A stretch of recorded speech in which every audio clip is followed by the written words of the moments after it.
अब शुरू होने जा रहा है देश का सबसे बड़ा मुकदमा, आपकी अदालत, रजत शर्मा के साथ।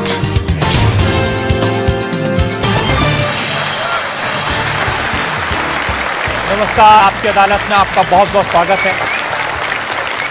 आपकी अदालत में हम ऐसे लोगों को इनवाइट करते हैं जिनको लेकर जनता के मन में उत्सुकता रहती है, जिनसे लोग सवाल पूछना चाहते हैं, जिनके बारे में लोगों के मन में क्यूरियोसिटी होती है। पिछले दिनों मैं जहां भी गया, लोगों ने मुझे एक शख्स के बारे में कहा, आप इन्हें आपकी अदालत में बुलाइए, और मैं भी सोचने के लिए मजबूर हो गया, ये कौन है जिसके बारे में हर पब्लिक फंक्शन में लोग मुझे कहते हैं, जिसके बारे में लोग मैसेज भेजते हैं, दर्शकों की बार बार मांग आती है। पता किया, इनकी सोशल मीडिया पर काफी फॉलोइंग है। जब ये अपने घर से बाहर निकलते हैं तो सड़क पर ट्रैफिक जाम हो जाता है, लाखों लोगों की भीड़ इकट्ठा हो जाती है। इस शख्स को आपकी अदालत में आमंत्रित कर रहा हूं। प्लीज वेलकम बागेश्वर धाम के प्रमुख धीरेन्द्र कृष्ण शास्त्री।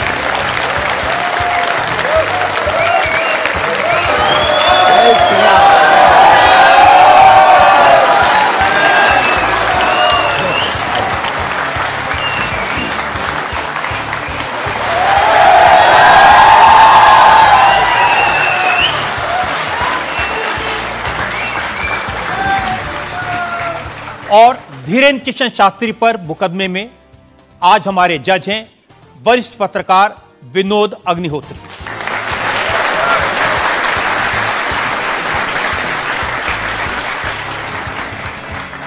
इससे पहले कि मुकदमा शुरू करें, इल्जामात सवालात का सिलसिला शुरू करें, आज के जज विनोद अग्निहोत्री की इजाजत चाहेंगे आज की कार्रवाई शुरू करने के लिए। इजाजत है मुकदमा शुरू करने की। और इससे पहले कि पहला इल्जाम लगे शास्त्री जी पर, एक नजर डालते हैं शास्त्री जी के लाइफ पर। आजकल पूरे देश में बागेश्वर धाम के प्रमुख धीरेन्द्र कृष्ण शास्त्री की बहुत चर्चा है। कोई उन्हें चमत्कारी कहता है, कोई उन्हें अंतर्यामी कहता है, कुछ लोग उन्हें पाखंडी कहते हैं, लेकिन धीरेन्द्र कृष्ण शास्त्री खुद को पक्का सनातनी बताते हैं। अब हिंदू एक हो जाओ, सनातनी एक हो जाओ, यही हम चिल्ला रहे हैं कब से। शक्ति का प्रभाव दिखाना यही हमारा उद्देश्य है। धीरेन्द्र कृष्ण शास्त्री का दावा है कि उनके ऊपर बजरंगबली की विशेष कृपा है। वो भक्तों का दुख दर्द सिर्फ अपने इष्ट तक पहुंचाते हैं। चूंकि भक्तों पर कृपा बरस रही है, इसलिए धीरेन्द्र कृष्ण शास्त्री का प्रताप भी बढ़ रहा है। उनके भक्तों की संख्या अब लाखों में है। धीरेन्द्र कृष्ण शास्त्री सिर्फ 26 साल के हैं। साल 2 साल में ही बागेश्वर धाम के पीठाधीश्वर के रूप में वे विख्यात हो गए। अब बड़े बड़े मंत्री और अफसर भी उनके दरबार में हाजिरी लगाते हैं। धीरेन्द्र कृष्ण शास्त्री सबसे पहले नजरों में आए जब संस्कार टीवी पर उनकी भागवत कथा दिखाई जाने लगी। फिर वो चमत्कार भी दिखाने लगे। 21वीं सदी के इस कथावाचक के वीडियो आजकल हर मोबाइल में है। बाबा इंस्टाग्राम से लेकर फेसबुक तक हर जगह छा चुके हैं। जैसे जैसे धीरेन्द्र कृष्ण शास्त्री की लोकप्रियता बढ़ी तो विवाद भी सामने आ गए। धीरेन्द्र कृष्ण शास्त्री का दावा है कि वो कोई पैसा नहीं लेते। जो उनके दरबार में आना चाहता है उसे सिर्फ हनुमान जी के यहाँ नारियल बांधकर अर्जी लगानी पड़ती है। धीरेन्द्र कृष्ण शास्त्री एक अच्छे वक्ता हैं। अब उनका संकल्प है कि वो सनातन धर्म को घर घर पहुंचाएंगे और भारत को हिंदू राष्ट्र घोषित करवाएंगे। आपकी अदालत में धीरेन्द्र कृष्ण शास्त्री अपना मुकदमा खुद लड़ेंगे। तो आइए शुरू करते हैं आज का मुकदमा। आपकी अदालत में पहला इल्जाम धीरेन्द्र कृष्ण शास्त्री पर। आपकी अदालत में बागेश्वर धाम के प्रमुख धीरेन्द्र कृष्ण शास्त्री पर आरोप है कि ये पब्लिसिटी के लिए स्टंट करते हैं। शास्त्री जी, बहुत सारे लोगों ने मुझे कहा कि आपको आपकी अदालत में बुलाएं। सोशल मीडिया पर आपकी मैंने देखा बहुत लंबी चौड़ी फैन फॉलोइंग है, 40 लाख लोग आपको फॉलो करते हैं। बहुत सारे वीडियोस मुझे लोगों ने भेजे। आप सड़क पर निकलते हैं तो चारों तरफ भीड़ लग जाती है। तो एक वीडियो मैं जनता को दिखाना चाहता हूं जो आपके लोगों ने मुझे भेजा है।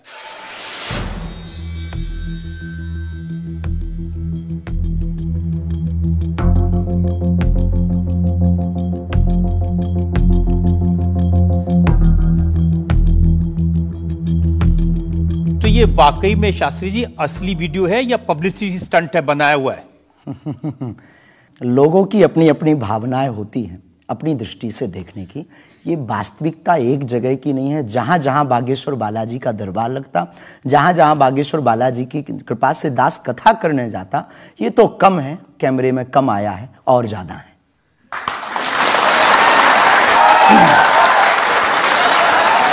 लेकिन 26 साल की उम्र में इतनी चर्चा, इतनी पब्लिसिटी, ऐसा क्या है आप में? जिसका गुरु बलवान होता है, चेला पहलवान होता है। जो लोग कहते थे ईश्वर नहीं होते या भगवान नहीं होते, हमारी दृष्टि में इस छोटे से गांव से, गढ़ा गांव, मध्य प्रदेश के बुंदेलखंड में एक छोटा गांव गढ़ा है। गढ़ा में रहने वाला एक छोटे परिवार का बालक धीरेन्द्र कृष्ण अगर यहां तक पहुंच सकता है बालाजी की कृपा से, तो भारत का प्रत्येक व्यक्ति भगवत कृपा से कहीं भी पहुंच सकता है। आपने ये नहीं बताया कि यहां तक कैसे पहुंच गए हैं। ये जो लोग हैं, जो फॉलो करते हैं, जो आपके बारे में इतनी बातें करते हैं, ये क्यों करते हैं? क्या है आप में? बागेश्वर बालाजी की कृपा वो सब पर है। लेकिन आप अगर कहेंगे, क्योंकि आपसे जीतना तो बड़ा मुश्किल है, हम पहले आपको साफ कर दें कि चूंकि आपका नाम तो रजत शर्मा जी है, लेकिन हम आपको दयालु नाम से, क्योंकि हमारी भारतीय परंपरा में बड़ों का नाम नहीं लेते, तो हम आपको दयालु कहकर संबोधित करेंगे, अगर बुरा ना लगे तो। आप कुछ भी करिए। वैसे हम आपके यहाँ आज मेहमान हैं, तो ये हमारा अधिकार भी है। तो दयालु जी, हमारे ऊपर, सबके ऊपर बागेश्वर बालाजी की कृपा है। लेकिन हमने अपने गुरुदेव की जो चरणों की सेवा की, उस सेवा के माध्यम से ऋषि परंपरा की जो मंत्र विधा हमको प्राप्त हुई है, वो हमारे पास एक ऐसी अनूठी है जिससे पूरा विश्व की मंगल कामना भी करते हैं। पूरा विश्व अपनी समस्याओं के समाधान के लिए गुरु के नाते बागेश्वर धाम चला आता है। शायद इसीलिए लोग हमारे पास आते हैं। मैंने तो ये देखा कि जब से आप संस्कार टीवी पर आना शुरू हुए और लोगों ने आपके प्रवचन सुने, उसके बाद लोकप्रियता बड़ी तेजी से बढ़ने लगी। हाँ, ये कह सकते हैं माध्यम है, परंतु देखो साधन है, साध्य नहीं। दरबार 3 पीढ़ी से लग रहा, हमारे दादा गुरुजी भी लगाते थे, हम भी 11 साल से लगा रहे। नजर आपकी आज पड़ी है अब इसमें, और हमें ये लगता है कि इसमें ये हमारी गलती नहीं है, देखने वाले की गलती है। बड़ी देर से देखा है हमें, हम तो पहले से ही गुरु कृपा से चमकदार थे। मुझे तो लग रहा है बहुत जल्दी देख लिया आपको, अभी तो आपकी उम्र ही कुछ नहीं है। हम उस परंपरा से हैं, जब 5 वर्ष की अवस्था में ध्रुव जी लीला कर सकते हैं, प्रहलाद जी लीला कर सकते हैं, तो हम 26 साल में क्यों नहीं लीला कर सकते? तो आपने क्या क्या लीलाएं की हैं? कोई ऐसी लीला नहीं की जिसमें हम फंसे, लेकिन आपकी अदालत में आए हैं, तो आपके उसमें आप जो कह रहे हैं, तो हमारे जीवन में गुरु कृपा से जो किया, सब सनातन के लिए किया, और केवल सनातन के लिए करें। लीला का मतलब ये, हम कोई ईश्वर नहीं है, हम कोई भगवान नहीं है। साधारण जैसे ये इंसान है, वैसे हम मानव हैं, हम में कोई अलग नहीं है। बस हमने अपनी परंपरा को ठीक से जाना, ये अलग है। आप जब स्कूल में पढ़ते थे तो जैसे बाकी छात्र होते हैं ऐसे ही थे लगभग, और मास्टर जी कहते थे ये स्कूल में ना आए तो अच्छा है, इतना शरारती है? हाँ, उपद्रवी तो थोड़ा थे, क्योंकि हम जाते थे तो एक तो बहुत कम जाना होता था, लेकिन बहुत गंभीर और सौम्य भाव से हम जाते थे, और लोगों की भावनाएं हमारे पास रहती थी। चूंकि हमारे दादा गुरु का नाम बहुत प्रसिद्ध था, तो दादा गुरु के कारण लोग हमको भी प्रेम देते थे, स्नेह देते, दुलार देते। हमारे दादा गुरु जी को हनुमान जी का 2 बार साक्षात्कार हुआ, ऐसा हमने माना और उनके अनुयायियों ने माना। तो हम जब स्कूल में जाते थे, तो बचपन से ही बड़ी कृपा थी, तो लोग, बच्चे हमारे पास आते थे, सब क्लासें एक साथ हो जाती थी, 9वीं 10वीं 8वीं सब एक हो जाती थी, जिसमें हम बैठते थे। अच्छा महाराज जी बताइए हमारी कितनी परसेंटेज बन रही है? तो हम वो बचपना उस वक्त ऐसा भाव रहता था दिखाने का। अब तो बहुत गंभीर हो गए, लोगों ने कह करके हमें बड़ा गंभीर बना दिया। तो वो भाव रहता, अच्छा ठीक है तेरी प्यारे 56% बन रही और मेहनत कर 60 हो जाएगी। तो कौन हनुमान जी बताते थे कितनी परसेंटेज? गुरु प्रेरणा। हमसे कोई शक्ति बात नहीं करती है, कोई सामने नहीं हमारे पास बैठती है, हमें तो अनुभव होता है, प्रेरणा होती है। जो ऋषि परंपरा में प्रेरणा है, जो हमारे भारत में अनेक महापुरुष, तो हमको प्रेरणा लगती है, ऐसा अनुभव होता है कि ऐसा होगा। जैसे हमें प्रेरणा लग जाती है कि ऐसा होगा, वो हम लिख देते हैं और इष्ट कृपा से और अपने इष्ट के प्रति आस्था से वो बात सत्य निकलती है। हमारा जीवन भी बड़ा अभाव से गुजरा। एक छोटी झोपड़ी रहती थी, वो भी झोपड़ी कच्ची झोपड़ी, उसमें पिताजी रहते थे, हमारी माँ, हमसे छोटी बहन और उससे छोटा भाई, 5 लोग उसमें रहते थे। उसी में भगवान को स्थान था।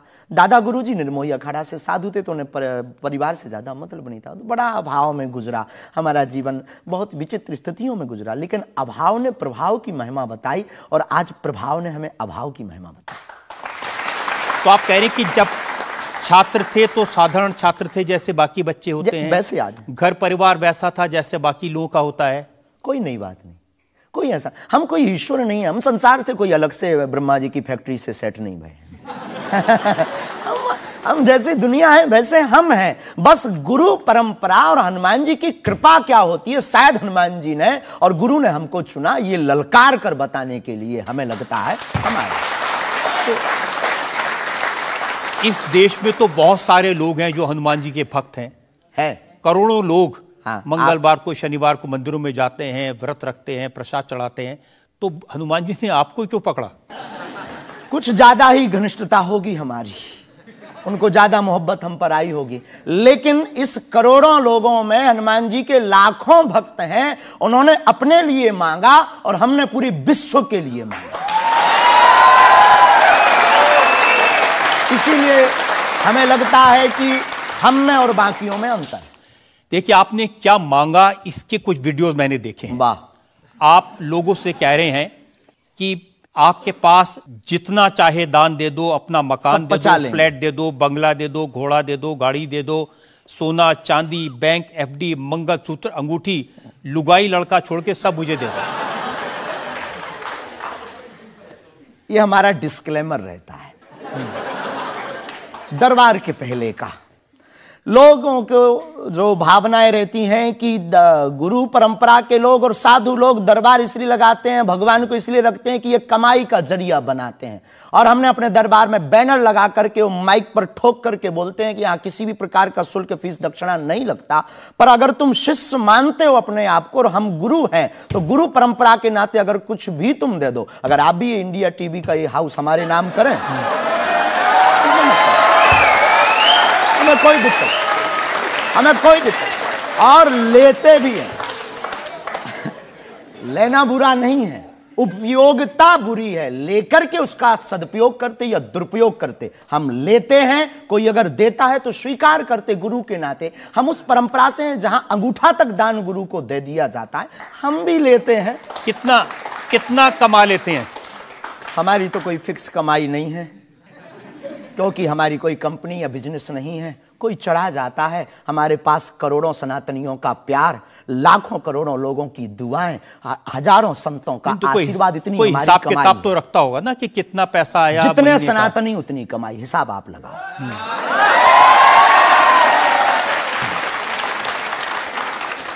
ज्यादा बातें इसलिए होती हैं कि आप जो स्टंट करते हैं पब्लिसिटी के लिए, आप ऐसी ऐसी बातें कह देते हैं। आप कहते हैं कि बिना वीजा के हनुमान जी रावण की लंका में घुस गए थे। ये जो मॉडर्न युवान भाई बहन है, इनको लंका प्रवेश के बारे में बताएंगे तो इनको ये लगता है कि ये घिसी पिटी बातें इनके दादा परदादा बताते रहे, ये बेचारे ऊब गए। इनको कुछ ऐसा चाहिए कि उस अध्यात्म से कनेक्ट हो पाए। और जैसे रावण ने मुझसे फोन पे बात की। हाँ बिल्कुल, हम वही बोलने ही वाले थे। लगता है आज हमारी शक्ति आपके पास पहुंच गई। तो हमें आपको समझाना है, रावण से फोन का बात का मतलब सबके अंदर रावण बैठा है। कोई ऐसा दुनिया में नहीं जो गलत कृत्य देख रहा, गलत कर रहा और सच जानते हुए चुप है, वो रावण की दृष्टि का आदमी। तो हनुमान जी लंका गए, इसको इन युवानों को कैसे जोड़े, इन्हें तो वीजा, पासपोर्ट, फॉरेनर ये शब्द पता है, तो इनसे कनेक्ट करने के लिए हमारा अध्यात्म इतना विशाल और इतना अथाह है कि उसमें कुछ भी आप डाल दो वो आप सोच रहे हैं कि आपको अध्यात्म पता है, इनको नहीं पता। इस देश की जनता को आपसे ज्यादा अध्यात्म पता है। ऐसा हमने नहीं कहा। हाँ। हमें अपने हिसाब का पता है, उन्हें अपने हिसाब का, वो अपने में श्रेष्ठ हैं, हम अपने में अब जो कोशिश कर रहे हैं विद्यार्थी। हमने ऐसा कभी नहीं कहा कि हम श्रेष्ठ हैं, और ये आरोप हमें नहीं लगता कि ठीक है। आपका ये कहना कि मेरे पास एक गधा है जिसमें वाईफाई है और वो प्लेन में भी वाईफाई चलता है, ये मजाक की बातें नहीं है। लोगों की दृष्टि से, भावनात्मक दृष्टि से देखा जाए तो ये बहुत गहरा विषय है। मजाक की दृष्टि से अगर कोई देखेगा तो देखो, जाकी रही भावना जैसी प्रभु मूलत देखी तिन तैसी। भगवान की कोई लीला को सिर्फ रास लीला को उठाते हैं, लेकिन हम तो महाभारत भी उठाते हैं।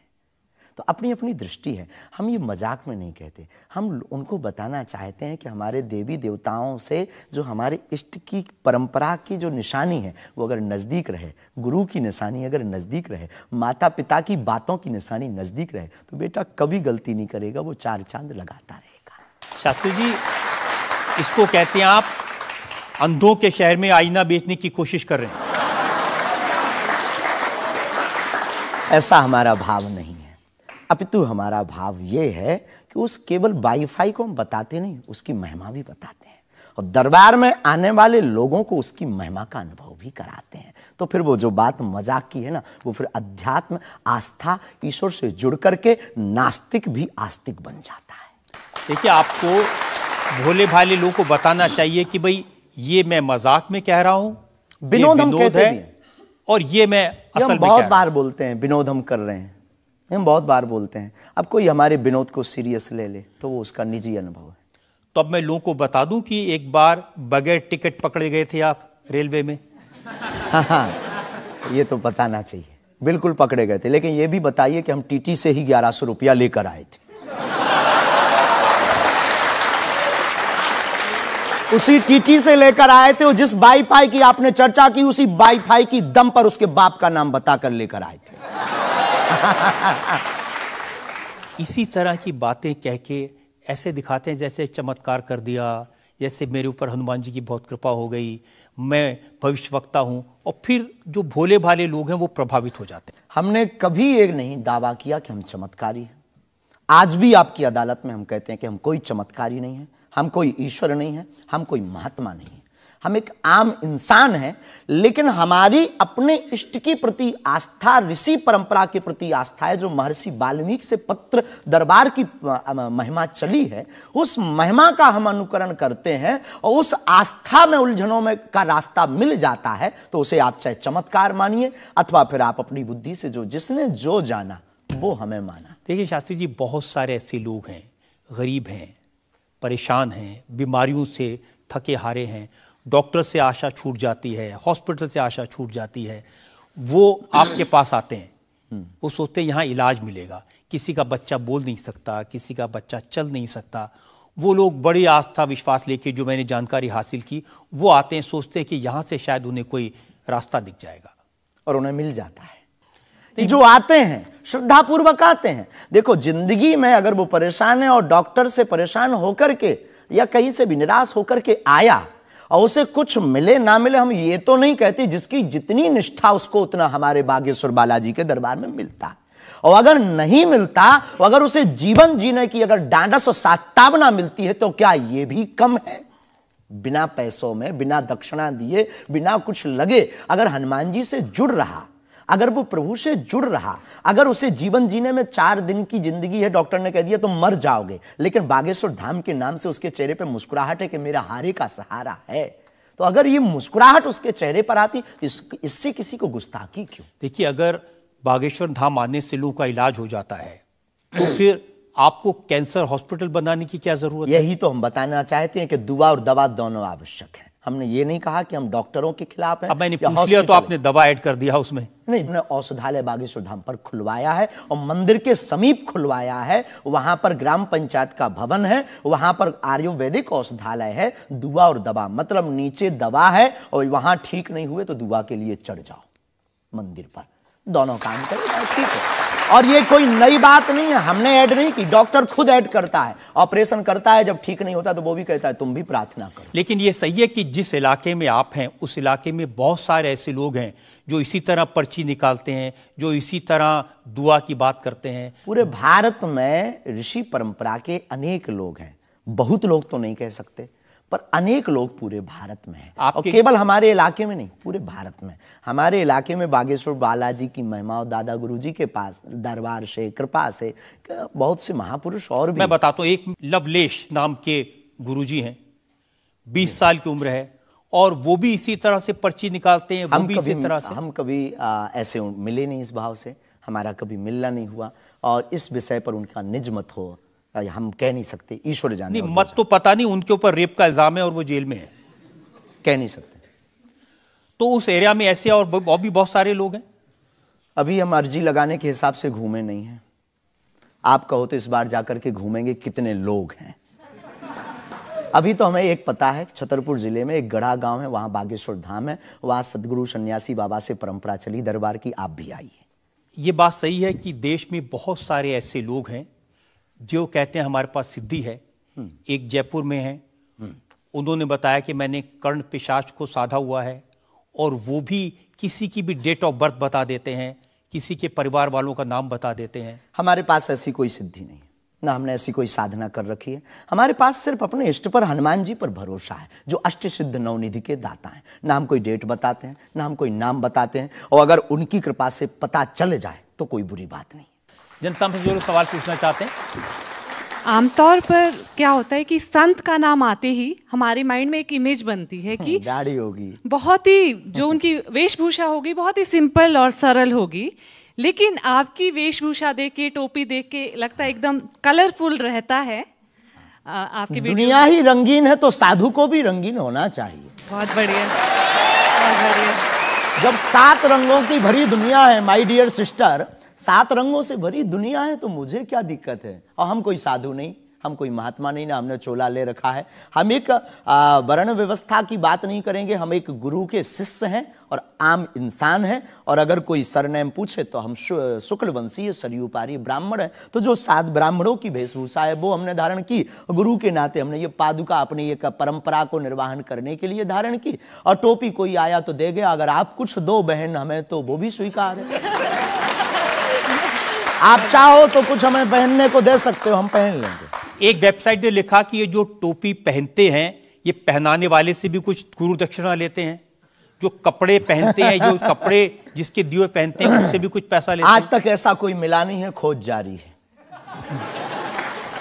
किसी ने हमें आज तक दक्षिणा नहीं दी, टोपी पहनाने के नाम पर या कपड़े पहनाने के नाम पर। हम तो राह चलते कोई मिल जाता है तो उसका पहन लेते, अपना दे देते हैं। हम तो साधु उस परंपरा के हैं, उस परंपरा के। लेकिन अच्छे लगते हैं आपको ये रंग बिरंगे कपड़े? बहुत आनंद आता है। क्या दिक्कत है साहब? किसी को दिक्कत है वो हमसे ज्यादा रंगीन पहने।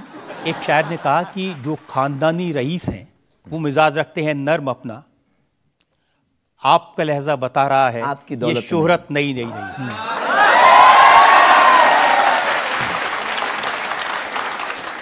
लोगों को लगता है, हमें लगता है कि हमारे जीवन में न हमें धन प्रिय है, न मान प्रिय है, न सम्मान प्रिय है, हमें हनुमान प्रिय है। और हमने जब से जन्म लिया तब से हम धनवान हैं, क्योंकि हमारे हनुमान हैं।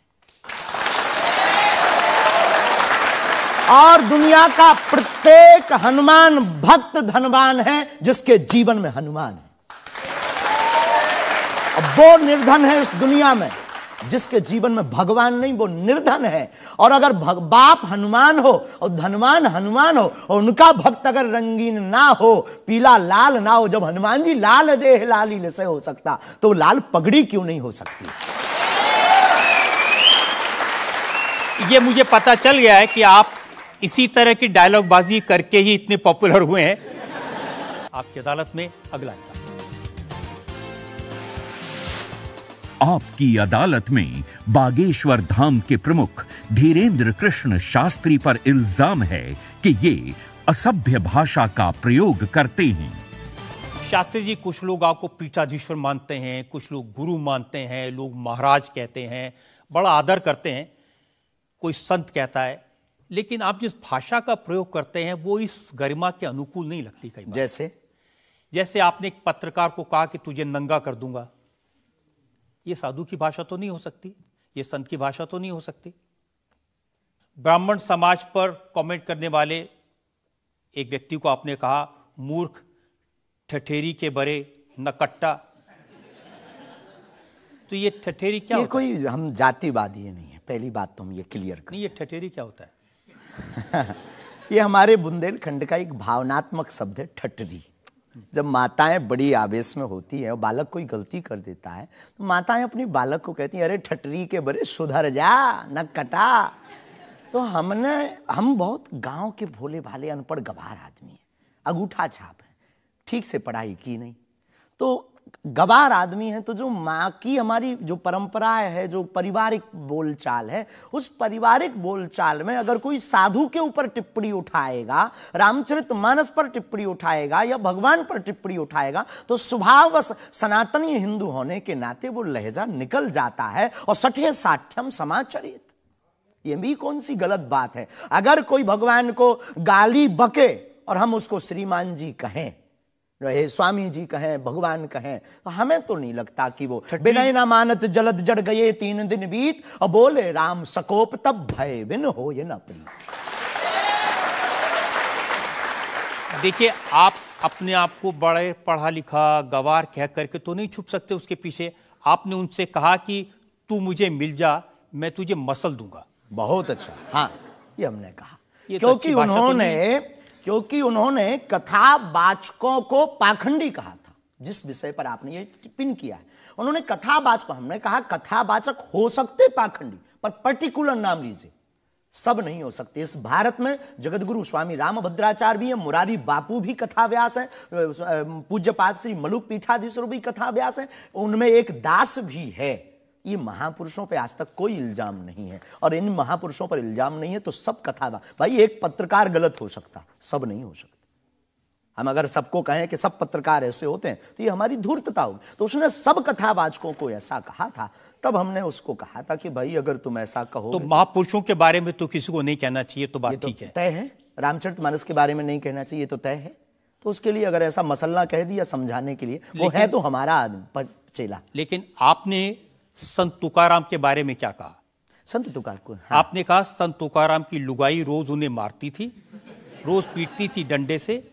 तो किसी ने उनसे पूछा, तुम रोज लुगाई से पिटते हो, शर्म नहीं आती? इसमें बोलचाल की भाषा में थोड़ा सा वो हुआ। हमने एक कथा पढ़ी थी एक पुस्तक में, उसमें लिखा था कि उनकी पत्नी झगड़ालू, बड़ी ईर्षालु थी, बड़ी विचित्र थी, और वो संत तुकाराम जी को एक बार गन्ने के लिए भेजती, गन्ना वो एक लेकर शाम को आते तो वो उनके शरीर पर प्रहार कर देती, एक गन्ने के 2 टुकड़े हो जाते। पर तुकाराम बहुत अद्भुत महापुरुष थे, उन्होंने कहा, देख तू कितनी ज्ञानवान है, पहले गन्ना एक था, हम लोग 2 थे, तूने मेरे शरीर पर प्रहार करके गन्ने के 2 टुकड़े कर दिया, अब एक तू चूस एक मैं लूं।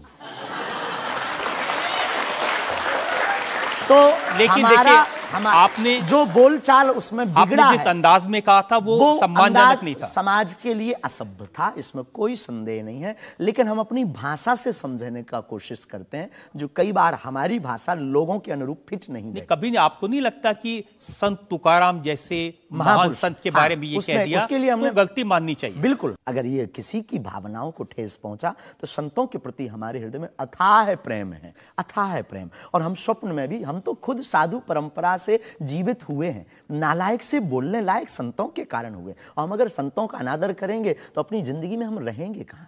तो हम तो विनम्रता पूर्वक अगर किसी को ठेस पहुंचा तो हमें नहीं लगता कि हमारे द्वारा उनको ऐसा कहा, लेकिन अगर किसी को ठेस पहुंचा और शब्द ऐसा मुंह से फिसल गया तो हम क्षमा प्रार्थी, कोई संदेह। अब मैं एक और उदाहरण आपको बताता हूँ।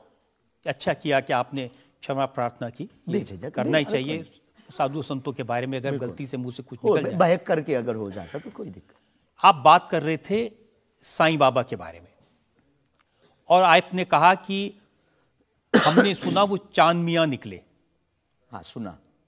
आपने कहा कि कई बार लगता है कि 33 कोटि क्या कम पड़ गए, और समझदार के लिए इशारा काफी है जी। जिन साईं बाबा को करोड़ों लोग मानते हैं, करोड़ों की श्रद्धा उनमें है, उन्हें भगवान मानते हैं, उनकी पूजा करते हैं, उनके मंदिरों में लाखों लोग जाते हैं, उनके बारे में इस तरह की भाषा?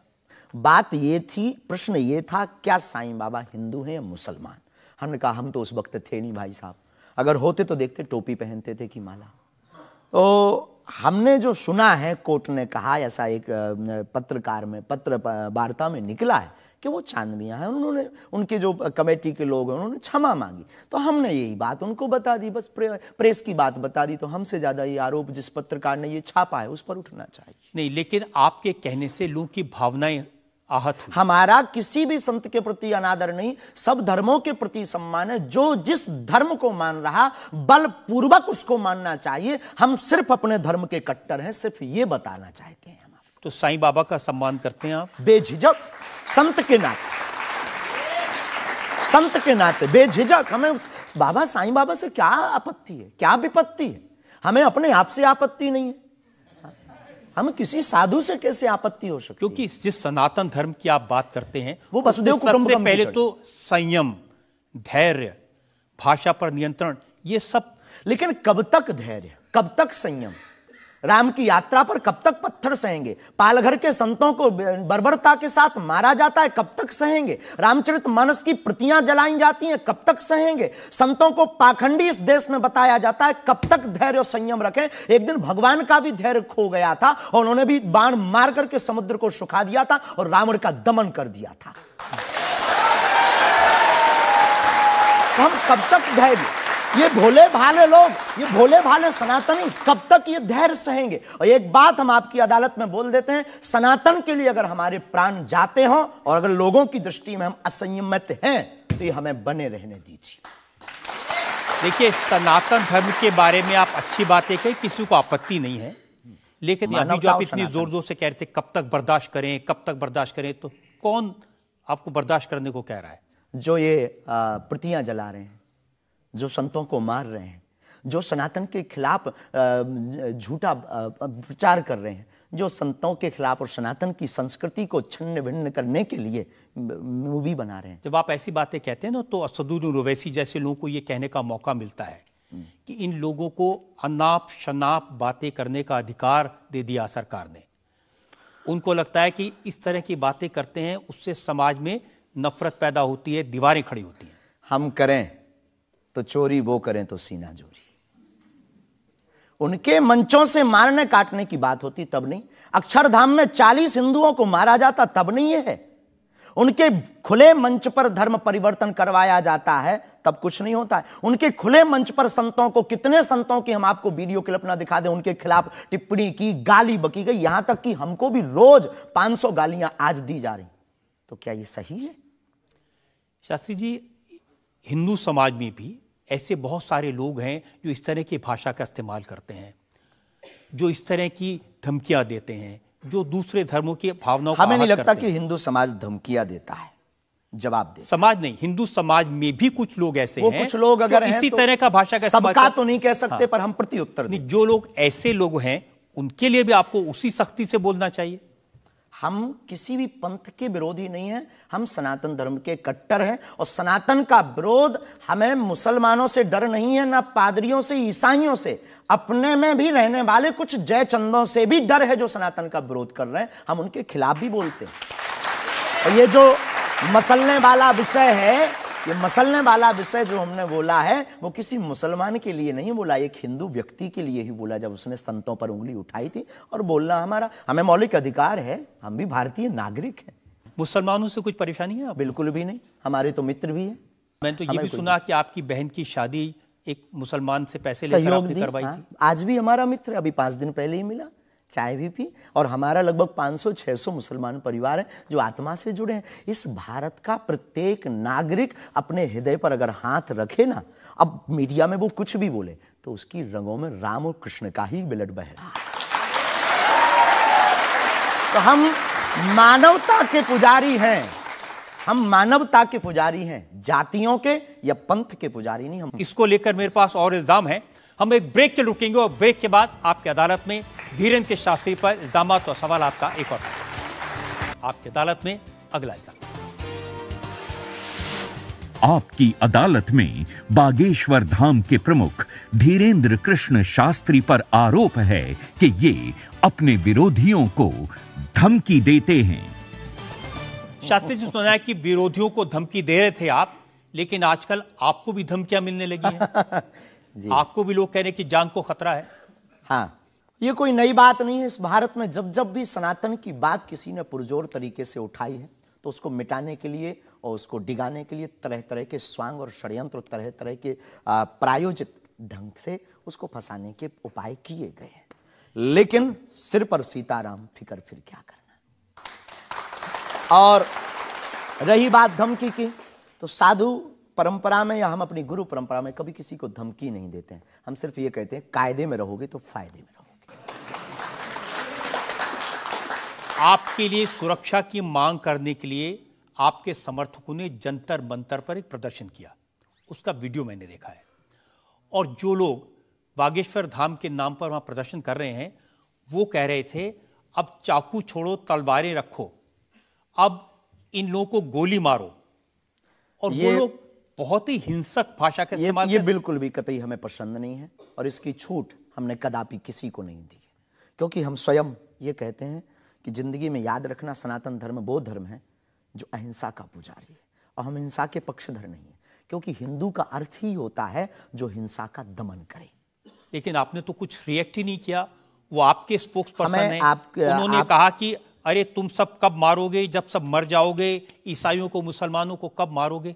नहीं, ये बात बिल्कुल गलत है, क्योंकि सबको जीने का अधिकार है और हमें ऐसी कोई जानकारी नहीं लगी और हमारी तरफ से कोई लोग नहीं गए। लेकिन मैंने आपको जानकारी दे दी, आप चाहें तो मैं आपको वीडियो भेज दूंगा, वो देख लीजिए। बिल्कुल, हम एक बार बोलेंगे उनको, बेझिझक बोलेंगे। हम कभी इसके पक्षधर नहीं है। हम भारत में बहुत प्रेम और बहुत ही अहिंसा पूर्वक जीवन के पक्षधर हैं, इसलिए हमने हिंदू राष्ट्र की मांग की है। इतने अहिंसा के पक्षधर हैं आप, आपने खुद एक बार कहा कि अब सब हिंदू अपने हाथ में हथियार, माला और भाला रखो। ये तो हमारी देवी देवताओं के भी हाथ में है। प्रत्येक भगवान के हाथ में, किसी के हाथ में मुगदर है, त्रिशूल है, उनसे भी लोगों को आपत्ति होगी, जिन्हें दिक्कत है। हम सुरक्षा करना, भारतीय संविधान में भी हथियार देने का लाइसेंस दिया जाता है, उसको बंद करवाया जाए। जो हथियार देने का लाइसेंस है वो आत्मरक्षा के लिए। आत्मरक्षा के लिए। तो हम भी आत्मरक्षा के लिए भाला रखवा रहे हैं। हमारी क्षमता नहीं ना बंदूक लेने की, साहब गरीब आदमी है।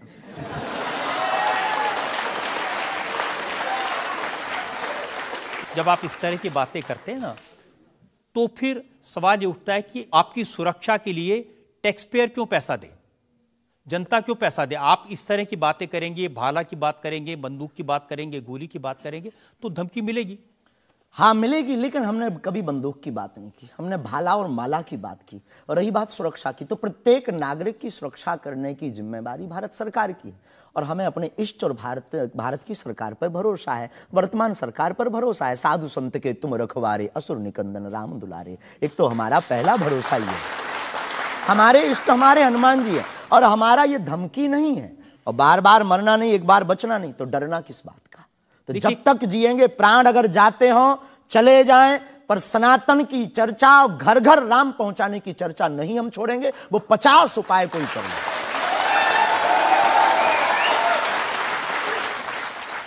कोई ना कोई डर तो है। आप कहते हैं कि मैं अब बुलडोजर खरीदने वाला हूं, हिंदुओं एक हो जाओ, पत्थर मारने वालों पर बुलडोजर चलाओ। ये भी हमारा अहिंसात्मक बयान है, पूर्ण अहिंसात्मक। बुलडोजर कब से अहिंसात्मक हो गया? वाह, ये कुआं खोदने के भी तो काम आता है। तो हमने कहा कि अगर राम की यात्रा पर कोई पत्थर फेंकेगा तो बचाने के लिए भाई बुलडोजर खरीदो, और अगर किसी को अपनी शरीर की दिक्कत है या किसी को अपने पंथ को दिक्कत है, वो क्रेन खरीद ले, हमें क्या दिक्कत है। हम कोई रोक नहीं रहे हैं, लेकिन अभी हमारे पास इतना रुपया नहीं आया कि हम बुलडोजर लें, और अगर आप लोग सहयोग करेंगे तो हम रख लें। देखिए, ये डायलॉग मारना अच्छा है, डायलॉग नहीं, लोगों को मजा भी आता है। गुरु की परंपरा के अनुसार हम सिर्फ एक बात बताते हैं। हाँ, लोगों को डायलॉग लगता है। कैसे गुरु हैं जिनकी परंपरा में कभी भाला, कभी बुलडोजर, और फिर कहते हैं मैं अहिंसा की बात ये हमारी करता हूं। ऋषि परंपरा है। ये भगवान राम की परंपरा है। अच्छा, धनुष भगवान बाण राम के लिए। टाइम पर बुलडोजर आते थे। भगवान राम धनुष बाण लिए थे। अब थोड़ा टेक्नोलॉजी बढ़ गई है तो टेक्नोलॉजी के हिसाब से हमें भी बदलना चाहिए। परिवर्तन प्रकृति का नियम है। क्या करेंगे बुलडोजर का? आत्मरक्षा। घर के बाहर रखेंगे कि देख भाई तू आना मत, ये भी है भाई। बंदूक जो इनके पास होती सिपाहियों के पास चलाते थोड़ी है अनेक बार, वो तो दिखाने के लिए होती है कि तू कुछ करना। आप जो बातें कह रहे हैं ना कि सिपाहियों के पास भी बंदूक होती है, जो सीमा पर रक्षा करते हैं उनके पास बंदूक होती है, हमारे पास क्यों नहीं हो सकती? ऐसी बातें जानते हैं, मैंने किससे सुनी थी बहुत साल पहले, भिंडरान वाले से। ये कौन है? भिंडरान वाले पंजाब में जो आतंकवाद फैला था उसके सिंबल थे। नहीं, हमने कभी बंदूक की बात नहीं की, बुलडोजर की। उनसे मैंने ये सवाल पूछा था। उन्होंने बुलडोजर रखी थी। मैं आपको बताता हूँ, उनसे मैंने, देखिए ये मजाक की बात नहीं है, मैंने उनसे सवाल पूछा था कि उनकी आपत्ति क्या थी कि जो हिंदू हैं वो यज्ञोपवीत क्यों पहनते हैं और सिख लोगों को कृपाण लेकर जाने की इजाजत क्यों नहीं होती। तो मैंने उनसे कहा कि यज्ञोपवीत से क्या नुकसान किसी को हो सकता है? तो उन्होंने कहा नहीं, इससे भी गला घोट के मारा जा सकता है। मैंने कहा आप तो बंदूक की बात कर रहे हैं। तो उन्होंने यही कहा था कि सिपाहियों के हाथ में भी तो बंदूक होती है, वो भी आत्मरक्षा के लिए। तो ऐसी बातें जो लोग गुरु परंपरा के लोग हों उनको नहीं कहनी चाहिए। आपकी दृष्टि से कह सकते हैं, लेकिन हमें लगता है कि आत्मरक्षा के लिए सब कुछ जरूरी है और वर्तमान समय में आवश्यक है। और बुलडोजर की बात अगर कहें तो बुलडोजर का पूर्ण अहिंसात्मक बयान है और किसी व्यक्ति से अगर आप जोड़ रहे हैं तो वो उसका निज मत है। हमारा मत बंदूक की तरफ। सनातन धर्म का मत क्या है? सनातन धर्म का मत है सनातन सत्य, अहिंसा, दया, क्षमा, दान, जप, तप। मारकाट की बात तो नहीं करता। वीरता भी है, ये वीरता का प्रतीक है बुलडोजर। चाय भी मंगवा दो साहब। अच्छा, हम चाय पियेंगे, हमें चाय पीना की बड़ी चाहते हैं। आदत है। हाँ, तो पानी और चाय दोनों भेजा जाए। जी। वैसे तो संतों को चाय पसंद नहीं आती है ना? लेकिन आपके बारे में जितना मैं रिसर्च की हूँ मुझे पता चला है आपको चाय बहुत पसंद है। क्या ये सही है? जी बहन, बहुत सही बात है। कौन सी चाय पसंद करते हैं? अदरक वाली चाय, और हमारे दादा गुरुजी को बहुत प्रिय है। इस चाय से हमारी याद जुड़ी हुई है दादा गुरु से। हम 2 भाई हैं वैसे तो, पर ताऊ चाचा के मिलाकर के 10 भाई हैं। और हम जब दादा गुरुजी के पास जाते थे तो सब ऐसे ही बैठते थे। तो दादा गुरुजी बहुत सिद्ध महापुरुष, बहुत कम बोलते थे, महापुरुष थे। तो वो चाय पीते थे तो अपनी जूठी चाय, खूब ये जो नरेली है इसकी आधी चाय हमको देते थे। तो हमारे जीवन में हमें ये लगा कि ये नालायक से बोलने लायक गुरु के इस प्रसाद के कारण बना है। और प्रत्येक, इसके पीछे एक और रहस्य है, प्रत्येक बालक को अपनी परंपरा को छोड़ना नहीं चाहिए, चाहे किसी भी लेवल पर पहुंच जाए। शायद ये भी सूत्र है। शुरुआत जहां से हुई, गुरु से शुरू जिसका जीवन हुआ, उसे कुछ भूलना नहीं चाहिए। इसलिए हम भूले नहीं, ये शायद हमें लगता कि हमारी अच्छी आदत है। चाय बुरी आदत, क्षमा कीजिए। युवाओं से प्रार्थना है मत पीना, हम नहीं रुकेंगे।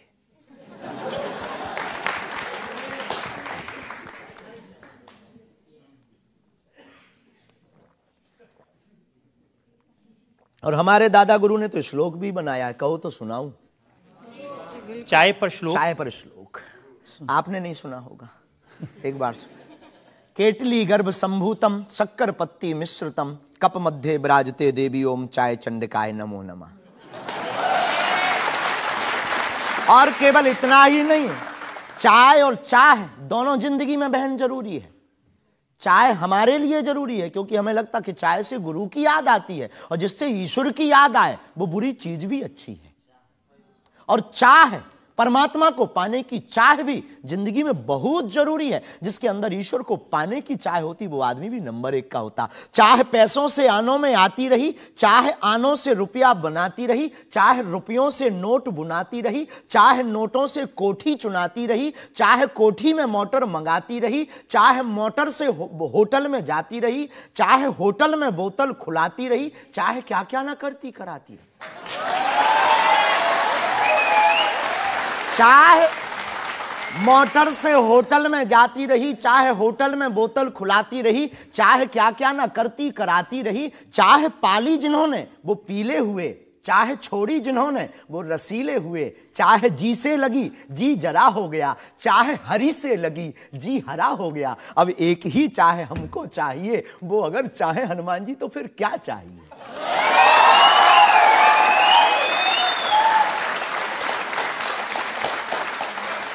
अब आप ये मत कहना कि ये डायलॉग बाजी है, क्योंकि हम आपकी अदालत में ये कहने, हमारा कोई भी बयान डायलॉग नहीं है। हमारा प्रत्येक बयान हमारे युवाओं को और भारत को जगाने का है। मैं तो सोच रहा था कि आपको पहले से पता होगा कि मैं क्या पूछने वाला हूं। शायद ये जो चाय आप पीते हैं, इससे एनर्जी आती है, ऊर्जा आती है, शक्ति मिलती है? लगभग गुरु की याद आती है। और देखो चाय पीना, देखो सच बात यह है कि चाय पीना ठीक नहीं है, चाय हानिकारक है, भूख मारती है। लेकिन हम 24 घंटे में 18 घंटे सेवा करते हैं, लगभग 17 घंटे गद्दी पे बैठते बोलते हैं। भूख लगेगी तो नींद आएगी, नींद को मारने का एक बहुत अच्छा उपाय है चाय पी लेंगे। भूख कम तो हम ज़्यादा समाज सेवा कर पाते हैं, हमें ऐसा लगता है, पर डॉक्टरी भाषा में ये ठीक नहीं है। तो ये सिर्फ समाज सेवा के काम आती है, या फिर जैसे शाहरुख खान की फिल्म पठान को आपने क्रिटिसाइज किया, वो भी चाय का असर था? चाय कोई नशा नहीं है, लेकिन अगर आप उसकी बात करें तो हमने सिर्फ सनातन की बात की कि हमारे सनातन पर भगवा रंग ही बेशरम क्यों बार बार। एक फिल्म 1987 के लगभग आई थी, संतोषी माता की फिल्म। संतोषी माता की फिल्म आने के बाद लोगों की भावना इतनी दृढ़ होगी कि शुक्रवार को टमाटर और नींबू बिकना कम हो गए। और अगर आप सनातन के खिलाफ, आपको याद होगा, और अगर सनातन के खिलाफ कोई मूवी बनाओ तो मंदिरों में, भगवान के चरणों में और माता पिता और गुरु के प्रति आस्था लोगों की कम हो जाएगी। इसलिए बार बार हमारी संस्कृति, हमारे सनातन और हमारे भगवान राम को टारगेट ना किया जाए। देखिए, बिना देखे आपने फैसला कर लिया कि वो भगवान राम को टारगेट किया गया है, सनातन को टारगेट किया गया है। भगवा रंग तो देखने की जरूरत ही नहीं है, खून ही भगवा है।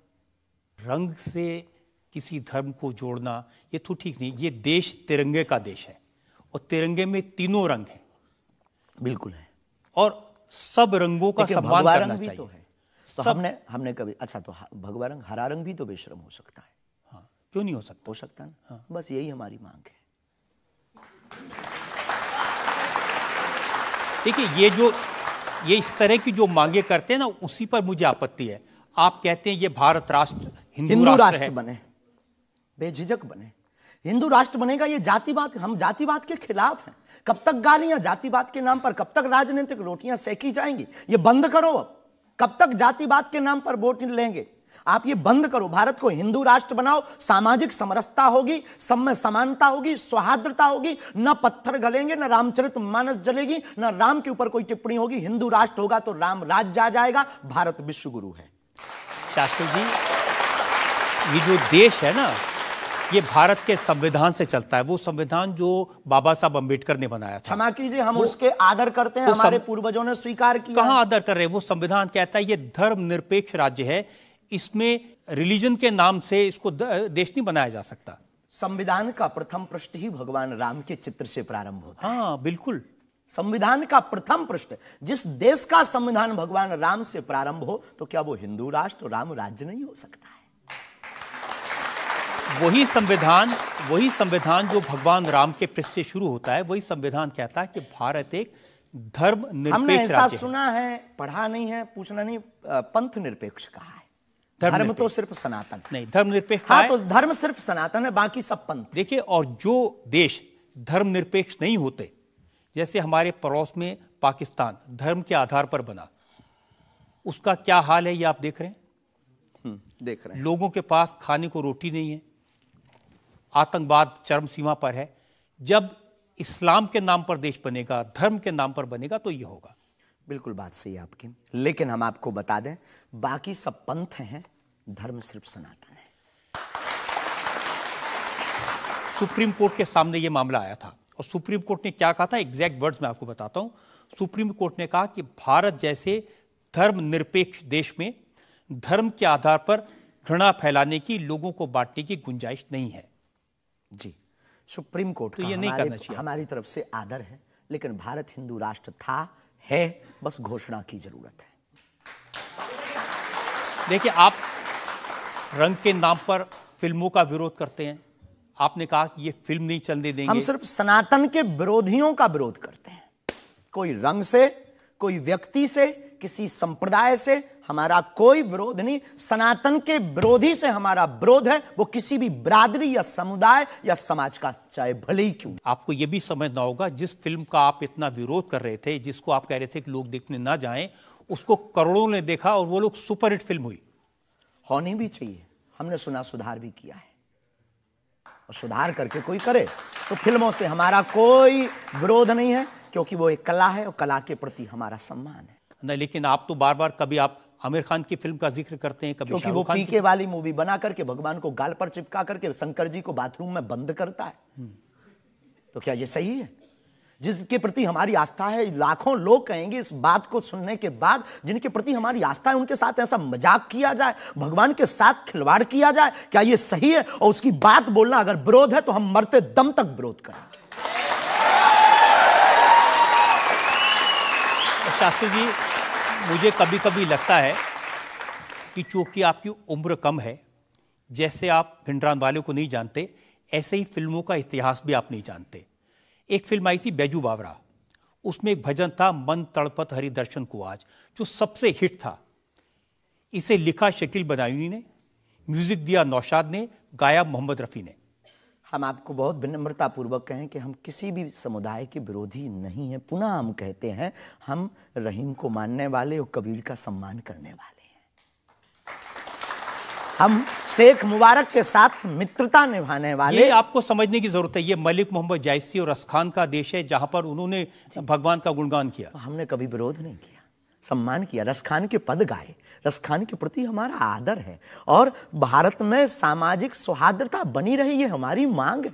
और क्या ये नाजायज मांग है? नहीं, जिन आमिर खान का जिक्र कर रहे हैं, उन्होंने जब लगान फिल्म बनाई, उस फिल्म में जो भजन था वो जावेद अख्तर ने लिखा और रहमान ने उसका म्यूजिक दिया। जी, तो उसके प्रति सम्मान है। हमने सुना नहीं है, अभी तक उस फिल्म को देखा नहीं है, पर उसके प्रति हमारा सम्मान है। उसके प्रति हमारा कोई अगर वीडियो के लिए विरोध का मिले तो दिखाइए। मैं भेजूंगा आपको, यही आपकी नहीं, हमारा विरोध उस गाने के प्रति नहीं, उस गाने के प्रति नहीं है।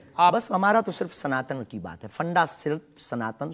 सिर्फ मैं कह रहा हूं कि आपको जिसका विरोध करना है उसके बारे में थोड़ी सी जानकारी हासिल कर लीजिए। आपको न मिले तो मुझसे पूछ लीजिए। बहुत अच्छा है, अब आगे से ये कोशिश करेंगे, लेकिन सनातन के लिए पूछ नहीं पाएंगे। सनातन पर उंगली उठाएगा तो इधर से भी डायरेक्ट सीधा सा होगा। ऐसा लगता है कि जैसे आपने सनातन धर्म के नाम पर धमकियां देने की दुकान खोल ली है। अगर किसी को यह धमकी लगती है तो उसे लगना चाहिए, क्योंकि प्रत्येक भारतीय नागरिक को बोलने का अधिकार है, और हमें भी बोलने का अधिकार है सनातन के लिए, क्योंकि हमारा जन्म सनातन के लिए हुआ, हमारा जीवन सनातन के लिए है, और हम मरेंगे भी सनातन। बोलने पर आपत्ति नहीं है, हम धमकी देने पर आपत्ति है। हम धमकी नहीं देते, हम सिर्फ ये कहते हैं कायदे में रहो तो फायदे में रहो। ये भारत राम का देश है, बस हम कायदा सिखाते हैं, और गुरु का काम है कायदा सिखाना, धमकी नहीं। गुरु क्या डांट करके धमकी देता है? गुरु धमकी, अगर कुम्हार मटका बनाता है तो भीतर से हाथ भी तो लगाता है। तो हम तो गुरु परंपरा के हैं, तो गुरु के नाते हम समझाते हैं, माय डियर, मेरे प्यारे, सनातन के लिए मत बोलो। बुंदेली भाषा में ऐसी भाषा बोलेंगे तो अच्छा है। नहीं बोलेंगे, पर ठटरी बरे भी नहीं छोड़ेंगे। आपकी अदालत में अगला इल्जाम। आपकी अदालत में बागेश्वर धाम के प्रमुख धीरेन्द्र कृष्ण शास्त्री पर इल्जाम है कि ये दुष्प्रचार करवाते हैं। देखिए, एक उदाहरण मैं आपको देना चाहता हूं। YouTube पर मैं देख रहा था, एक वीडियो है आपका, और उस वीडियो को देखने से ये इंप्रेशन आता है कि जैसे प्रधानमंत्री नरेंद्र मोदी आपके दरबार में आए, और एक नहीं 3 ऐसे वीडियो हैं बागेश्वर धाम ऑफिशियल चैनल पर। अब आपके समर्थकों ने बनाया, मैं आपको दिखा देता हूं, आप बताइए कि वो आपका है क्या नहीं। बागेश्वर धाम सरकार पहुंचे पीएम मोदी, तो क्या मोदी जी भी बागेश्वर धाम सरकार के भक्त हो गए हैं? आए दिन बागेश्वर सरकार के पास नेताओं की भीड़ लगी रहती है, जिसमें प्रधानमंत्री नरेंद्र मोदी जी का नाम भी शामिल है, जो कुछ दिन पहले ही बागेश्वर धाम सरकार के दर्शन करने पहुंचे थे। और कहा जाता है कि कुछ दिन पहले नरेंद्र मोदी जी भी बागेश्वर धाम सरकार से अपनी अर्जी लगवाने आए थे। तो आइए सुनते हैं स्वयं पंडित धीरेन्द्र शास्त्री से।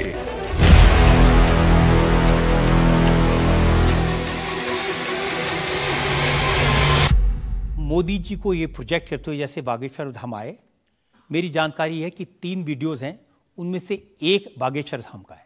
बागेश्वर धाम के ऑफिशियल चैनल से कभी हो ही नहीं सकता है, न ऐसी भूल हो सकती है, क्योंकि हमने कभी ऐसी इजाज़त नहीं दी। ये बहुत बड़ी गलतियां हैं। टीआरपी के चक्कर में रोज तो लोग हमारी शादी करवा देते हैं यूट्यूब पर। आपने सिर्फ ये भर देखा, ये भी तो देखिए कि हर बार हमारी लड़की बदल दी जाती है। हैप्पी बर्थडे कहीं ये कह दिया जाता है। एक ने न्यूज डाली थी, बागेश्वर सरकार 23 तारीख को परिणय सूत्र में बंधेंगे।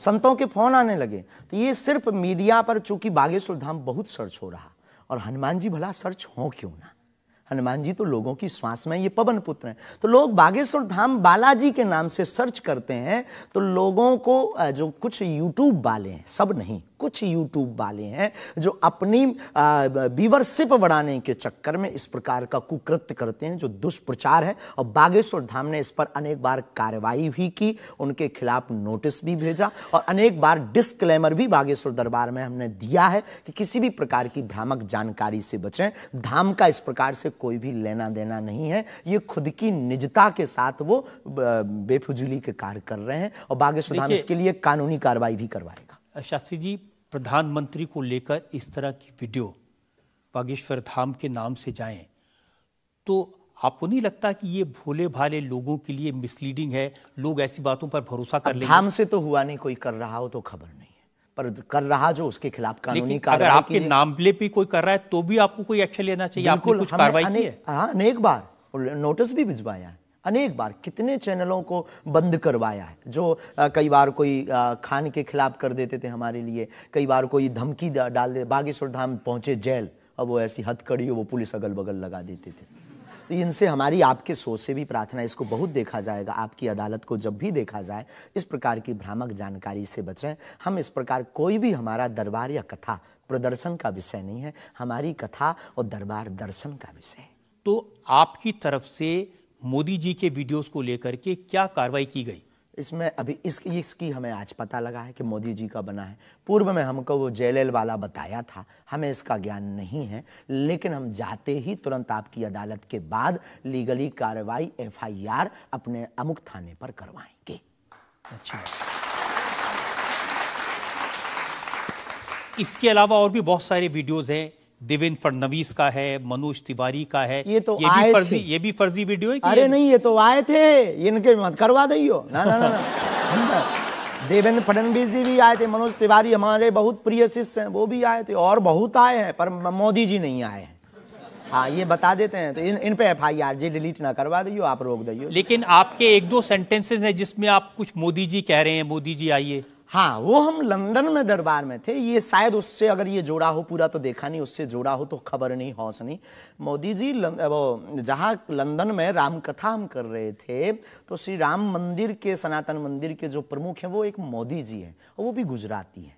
तो वो दरबार में बैठे हुए थे, किसी कारण, उनकी व्यवस्था के कारण, प्रशंसा के लिए उनका जिक्र आया, तो लोगों ने शायद वो कट करके उठाया हो, हमारे स्मरण में ऐसा है। लेकिन ये भी गलत है, ये भी अपराध है। वो भी ऑफिशियली, बिना लीगली सहमति लिए बिना आप कोई भी वीडियो शेयर या वो नहीं कर सकता, ऐसा कुछ नियम है, तो ये भी गलत है। मैं आपको बताऊं शास्त्री जी, मैंने 40 साल हो गए मुझे पत्रकारिता में, ऐसे बहुत सारे उदाहरण मैंने देखे हैं।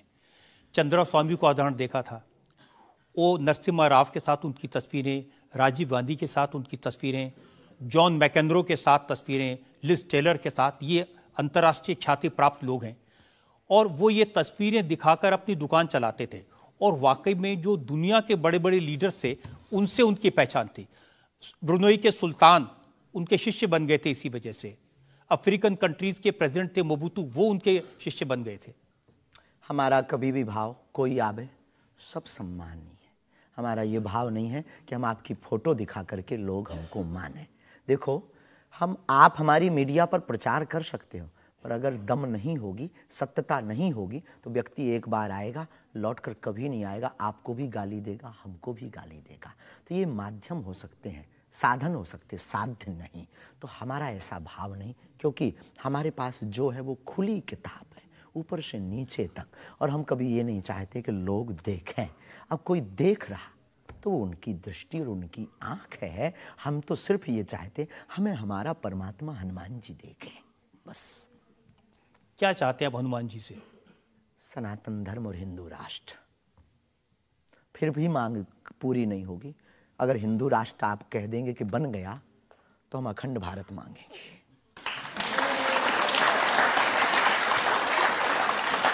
अगर वाकई में आपको भरोसा है कि बजरंगबली ऐसी इच्छाओं को पूरा कर सकते हैं, करते हैं हमारी तो कर रहे हैं। स्केल थोड़ा बढ़ाइए ना, उनसे कहिए कि पुतिन को समझाएं कि यूक्रेन से अपनी सेना वापस ले ले। ये तो अंतर्राष्ट्रीय, क्योंकि उससे जो यूक्रेन क्रिश्चियन मुल्क है उनको पता चलेगा कि सनातन धर्म की शक्ति कितनी है। हम अपनी तरफ से प्रतिदिन विश्व में कल्याण हो, विश्व में शांति हो, ये अर्जी लगाते हैं। और हनुमान जी ने रावण को भी समझाया था, मान जा भगवान है, वापस कर दो जानकी माता को। लेकिन जिसकी आ गई हो तो हनुमान जी की बातें उसे नहीं भाती हैं। गुरु के नाते हमने भी प्रार्थना की। अब किसी की आ गई, हम जो बताने, हमारे पास लोग आते, महाराज जी हम मर ना जाएं। अब उसको क्या कहें कि जो बता रहा उसे भी मरना है? हद हो गई, तो पागलों जैसी बात करते मेरे पागल। लेकिन हम श्रीमान जी बड़ी विनम्रता पूर्वक कहें कि अगर आपको लगता है तो आपको अर्जी लगाने एक बार बागेश्वर धाम। नहीं, ये अर्जियां लगाने का काम तो आपका है, मेरा नहीं है। और अंतर्राष्ट्रीय विषय पर अब टर्की में इतना बड़ा जलजला आया है, इतना बड़ा भूकंप आया है, हजारों लोग मर गए हैं, तो कुछ आपको अर्जी लगानी चाहिए। बिल्कुल, हमने प्रार्थना तुरंत की और हम प्रार्थना करते कि प्रतिदिन जो भी हमारे पास है चूरन चटनी, हम अपने गुरुजी से और बालाजी से प्रार्थना करते विश्व का मंगल हो, सबका भला हो। इससे आपको फर्क नहीं पड़ेगा कि वो क्रिश्चियन कंट्री है या इस्लामिक? बिल्कुल भी नहीं। हम तो खुद गए हैं, हम तो पूरी दुनिया का मंगल की कामना। हम उस धर्म से हैं जहाँ वसुदेव कुटुंबकम की चर्चा की जाती। सर्वे भवन्तु सुखना सर्वे सन्तु निरामया, सब में मंगल हो, मंगल भवन अमंगलहारी। हम ऐसे नहीं हैं, हम मानवता के हैं। जिसके अंदर दुख है, हे बालाजी उसके संकट, आप संकट मोचन है, उसके संकट मिट जाएं, हमें कोई फर्क नहीं पड़ता है। ये अच्छी बात आपने कही। आज हमने मुकदमा चलाया बागेश्वर धाम के प्रमुख धीरेन्द्र कृष्ण शास्त्री पर। हमने उनसे पूछा उनके चमत्कारों के बारे में, उनके प्रवचनों के बारे में, उनके धमकी भरे बयानों के बारे में, उनके स्टंट्स के बारे में और उनको लेकर सोशल मीडिया में चल रहे मिसलीडिंग वीडियोस के बारे में। अब वक्त है आपकी अदालत में आज के जज विनोद अग्निहोत्री के फैसले का।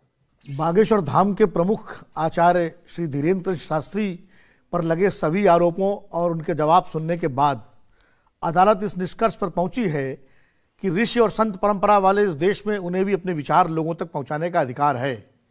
लेकिन जिस तरह धर्म के नाम पर पाखंड और धोखाधड़ी भी होती है, इसलिए श्री शास्त्री को बहुत सावधान रहने की आवश्यकता है।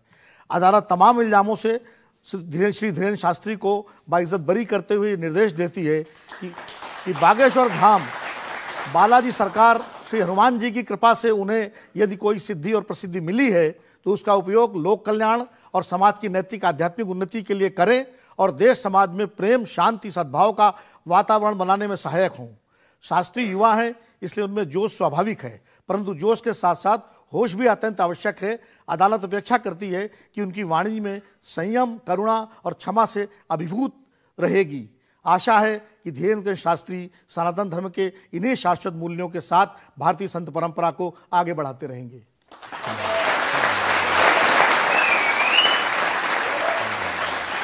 इस विश्वास के साथ कि हमारे जज साहब ने जो हिदायत दी है धीरेन्द्र शास्त्री उसका पालन करेंगे, संभल कर रहेंगे और समाज में किसी भी तरह की भ्रांतियां न फैलें, इसका ध्यान रखेंगे। आपकी अदालत का आज का मुकदमा यहीं खत्म करते हैं। अगले सप्ताह आपसे मुलाकात होगी एक नई शख्सियत के साथ। तब तक के लिए नमस्कार। इंडिया टीवी हर वक्त हर जगह डाउनलोड करने के लिए सर्च करें India TV news Google play store या ऐप स्टोर पर।